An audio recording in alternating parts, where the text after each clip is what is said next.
예, 여러분 반갑습니다. 어반입니다. 오늘 이야기 주제는요, 여러분들 오랜만에 충전하는 걸로 들고 왔습니다.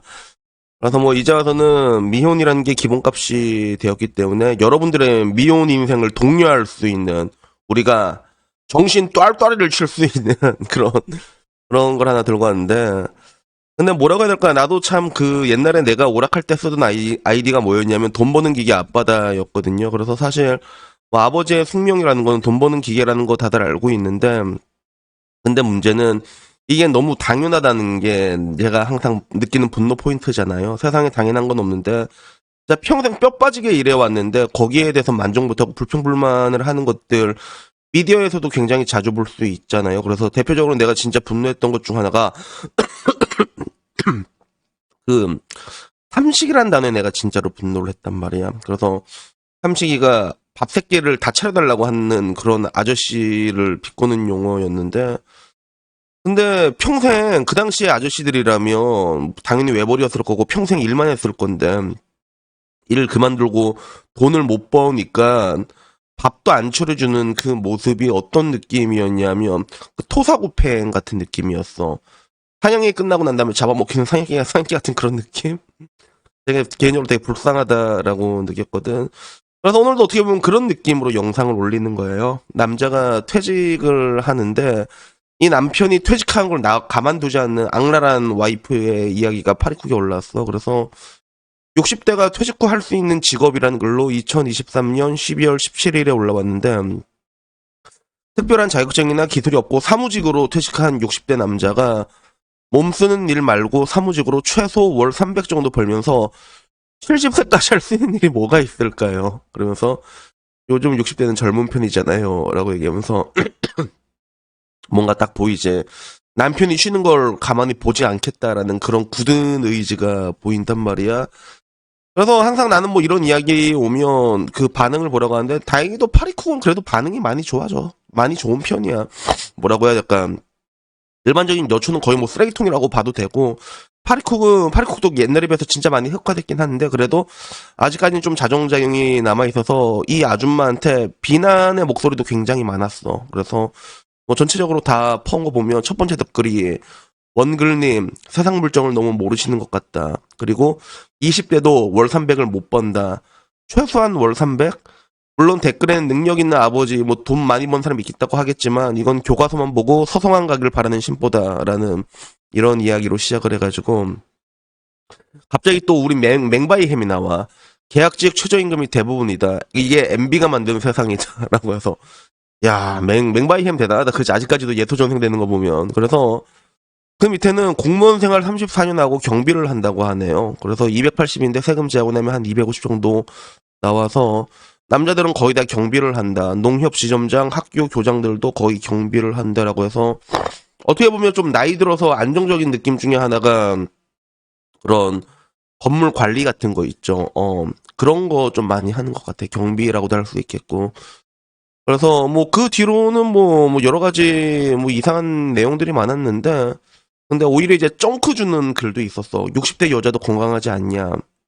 그리고 네 남편 60대는 누군지 몰라도 되게 속이 터질 것 같다라는 이런 이야기도 있었고, 적어도 사회생활 1도 안 해본 것 같다라는 이런 이 글 쓴 사람을 비난하는 것도 많았고, 그 중에 정신 못 차리고, 우리 남편은요, 임원퇴직하고 중소기업, 기업주 3일 출근하고 350 받고요, 나머지 날은 재테크 공부하면서 월 200 벌고요, 연금 합해서 400 정도 나오고요, 월세가 250 나와요, 라는. 왠지 거짓말 같지 않아, 이거. 이거 내가 봤을 땐 허언 같은데, 왠지. 이런 사람들, 허언 같은데. 여튼간에 여기에 대해서도 이게 바로 쫑크를 주더라고. 참 눈치 더럽게 없네. 그래서 211234가 아까 썼던 그 아줌마 IP거든. 그래서 그 위에도 남편 임원 퇴직 눈치 더럽게 없네. 라고 얘기하면서 아유, 저런 사람 한 명씩 있잖아요. 라고 얘기하면서. 그러니까 이게 정상적인 반응이야. 이건 비슷한 느낌으로는 그거잖아. 저희 언니 나이 마흔에 의사 남편 만나서 약간 이런 느낌이잖아. 그러면 같은 자애들끼리 쫑크를 줘야 되거든. 근데 서로 이제 정신승리하고 있지, 그치? 근데 여기는 조금 이제 쫑크를 주면서 그런 것 같아. 그래서 결론은 뭐 다들 그런 것 같아. 남자가 퇴직하고 나서는 뭐 설거지, 뭐 여자는 설거지 주방 도우미로 가고 남자는 경비로 간다.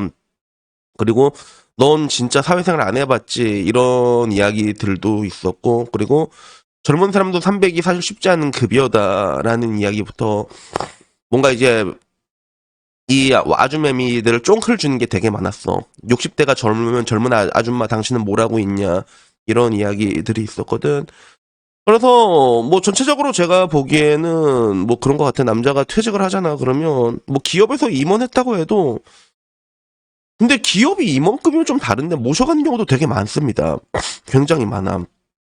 그래서 제 친구 아버지들 같은 경우는 아무래도 울산이다 보니까 대기업이 많아가지고 삼성 정밀화학에서 퇴직하신 분 계셨거든. 근데 그분은 이제 약간 플랜트 쪽으로 해가지고 해외로 나갔어. 해외로 바로 나가서 거의 뭐 이제 관리자급으로 가가지고 연봉 한 몇 억씩 받고 실제로 그렇게 가신 분들도 있고, 그리고 그 나머지 분들 같은 경우 황과장 장인어른 같은 경우는 현대차를 퇴직하셨거든. 근데 퇴직하고 난 다음에도 그 빵빵하게 잘 나온단 말이야. 현대차 계속 몇십 년을 했는데, 근데 퇴직하고 나니까 한 달 정도 쉬시더니 그리고 바로 효성으로 지금 가셔가지고 또 일을 해. 그래서 퇴직을 하고 나서도 관련 업계에 일하고 안 하고는 좀 편차가 커요. 사람마다 편차가 큰 것 같아. 그래서 저기 나왔던 거는 뭐 경비일이 뭐 다수로 나왔는데, 근데 실제로 나이가 들어도 할 수 있는 일의 폭은 굉장히 많고, 그리고 저희 금융권 같은 경우는, 은행 같은 경우는 사실 이게 별 할 게 없거든. 은행 같은 경우. 근데 보험회사라던가 증권회사 같은 경우는 다시 지점장으로 퇴직하고 난 다음에 위촉직으로 다시 들어옵니다. 그런 경우가 굉장히 많아. 그래서 실제로 뭐 보험회사 공채로 들어가서 지점장까지 간 사람 몇 명이나 되려는가 많진 않아. 근데 그거 달자고 퇴직하잖아. 그러면 FC로 들어오면 FC는 위촉 계약직이라서 정년 개념이 없어. 대신에 기본급 개념도 없고 실적대로만 가져가는 구조거든. 내가 하는 일도 그렇잖아. 그래서 우리 증권사에서도 그 저희 지점에서 실적이 좋은 사람들을 이렇게 한 번씩 옛날에는 막 모셔가지고 막 이게 맛있는 거 사주고 그랬거든. 증권사는 전부 다 실적이란 말이야. 그래서 실적인데 난 당연히 이제 우리 증권사에서 좀 이렇게 나름 유명했단 말이야. 이렇게 싹 갔는데 그 거기에 모인 사람들 중에서 그 우리 지점장 선배가 있는 거야. 지금 지점장이 와갖고 아이고 선배님 이러고 있는 거야. 선배님 이래갖고 지점장 퇴직하시고 이제 그쪽으로 들어온 거지. 선배님 그리고 그 지점장 아저씨 나보고 보증보험료 몇 번 갱신했냐 그러니까 나 몇 번 했습니다. 그러니까 난 내 FC는 내가 짬밥부터 그랬거든. 그러니까 아이고 선배님 이러고 나한테 그 대환장의 멀티버스가 벌어진 적이 있거든. 그래서 이런 경우가 많고, 금융 같은 경우는, 그리고 뭐 이제 자문사 같은 거 진짜 투자 잘하시면 그런 걸로 나가시는 경우도 있고, 그리고 그거 외적으로도 이제 뭔가를 하나 차리는 경우도 굉장히 많지. 그래서 뭔가 이제 조그마한 소일거리 같은 거 있잖아. 그런 거 하시는 분들도 있고, 근데 내가 보기에는 그 퇴직을 하고 나서 남자가 하려고 마음 먹잖아. 그러면 준비할 수 있는 건 굉장히 많은 것 같아. 굉장히 많은 것 같고, 그리고 앞으로는 이제 우리가 그걸 준비를 해야지. 우리는 이때까지 한 번도 살지 못했던 그 장생의 리스크. 이제는 너무 오래 살아서 문제가 되는 그런 리스크에 대비를 해야 되는데, 근데 문제는 나도 남자는 죽을 때까지 일하는 게 맞다고 본단 말이야. 그게 맞다고 보는데, 야, 와이프가 저러면 죽내 장날 것 같아. 죄송해요. 기침 자꾸 나오네. 와이프가 나 퇴직하는데 어떻게 또 굴려먹을까 고민해가지고 막 뭐 하면 되죠 이거 막 찾아갖고 자기야 그거 하면 된대 이렇게 얘기하면 진짜 짜증날 것 같지 않아요 여러분? 그래서 오늘은 문득 그게 좀 짜증날 것 같아가지고 이 이야기를 한번 들고 왔습니다. 그래서 참 뭐라고 얘기할까, 나는 개인적으로 뭐 이렇게 부부가 같이 일하는 거 보면 그렇게 참 보기가 좋더라고 개인적으로. 옛날에 어떤 적이 있었냐면 우리 집에 택배 같은 게 올 때 옛날에는 택배 같은 거 이렇게 일일이 하나씩 받았던 적이 있거든. 근데 택배 아저씨가 맨날 왔는데 어느 날부터 택배 아저씨가 택배를 주면 그 밑에 어떤 아줌마가 서 있는 거야. 아줌마가 서 있는 거야. 그러더니 그다음부터는 이제 우리 집 모여올 때 그 아줌마가 택배를 주더라고. 내가 봤을 때 그 둘은 부부였거든. 그러니까 부부를 이렇게 택배 하시는 분들이 생각보다 있어요. 돌아다니면서 에리어마다 정리해가지고. 누군가는 그 모습을 어떻게 봤을지 모르지만 나는 근데 그게 그렇게 보기 좋아 보이더라. 그게 그렇게 보기 좋아 보였거든. 그래서 뭔가 같이 일할 수 있다는 거, 서로 독려해 줄 수 있다는 거, 이게 참 뭐라고 할까, 나는 되게 뭔가 좀 사랑이 있는 관계에서 가능한 그런 느낌도 있고 좋아 보였는데, 대한민국에서는 이렇게 하면 이제 죽일 놈 되는 거니까, 사실 마누라 고생시킨 놈이 되는 거니까, 그치? 그래서 그런 부분이 항상 안타까운 것 같습니다. 그래서 여튼간에 뭐 오늘 이야기는요 여기까지고요. 그래서 결론은 뭐다? 결혼 좀 하세요. 결혼하지 마시고 반찬 맛있게 드시고 저처럼 그냥 고양이나 기르면서 사셨죠? 고양이나 고양이 똥이나 치고 사는 것도 나쁘지 않다는 정신 또알또리로 오늘 영상 마치고자 하겠습니다.